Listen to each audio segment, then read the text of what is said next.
Okay. నమస్తే అండి. నేను కృష్ణకిరీటి డిస్ట్రిక్ట్ వైస్ ప్రెసిడెంట్ని, స్టేట్ వైస్ ప్రెసిడెంట్ని. మేడం గారిని కలిసాము, అన్నను కలిసాము. అసలు వీళ్ళకి ఎమ్మెల్యేగా గెలుపొందిన అఖండ మెజారిటీతో గెలిచినందుకు మేడం గారికి అన్నకి శుభాకాంక్షలు తెలిపేదానికి వచ్చాము. వీళ్ళ సపోర్టు మాకు కావాలి, మా సపోర్టు కూడా వాళ్ళకి ఇస్తాము. ప్రజలకు ఎంత వరకు చేస్తే కూడా ప్రజల కోసం పోరాడడానికి మేము వెళ్ళవల్ల కలిసికట్టుగా అందరము ప్రయత్నిస్తాము. నమస్తే. మీ పేరు? Thanjavur Krishnakireeti, BC state vice president. అందరికీ నమస్కారము. నా పేరు ఎస్ఎండి యూసుఫ్, బీసీ సంక్షేమ సంఘం నగర అధ్యక్షుడిని.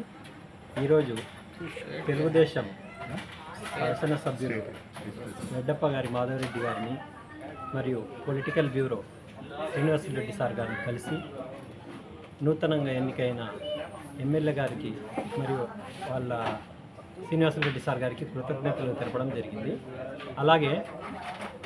అలాగే కడపలో జరుగుతున్న అన్యాయాల గురించి మరియు అక్రమాల గురించి, అక్రమంగా నిర్మించిన నిర్మాణాల గురించి, నీటి పన్ను గురించి, ఇంటి పన్ను గురించి, కరెంటు బిల్లు గురించి, ప్రతి సమస్య గురించి మీరు తగు చర్య తీసుకోవాలని చెప్పేసి విన్నవించుకోవడం జరిగింది.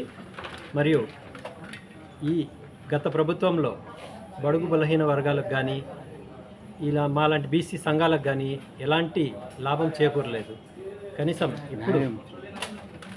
ఇప్పుడు మీ ప్రభుత్వంలో అయినా మమ్మల్ని గుర్తించి మాకు తగు న్యాయం చేయాలని చెప్పేసి మేడం గారిని మరియు సార్ గారిని కోరడం జరిగింది.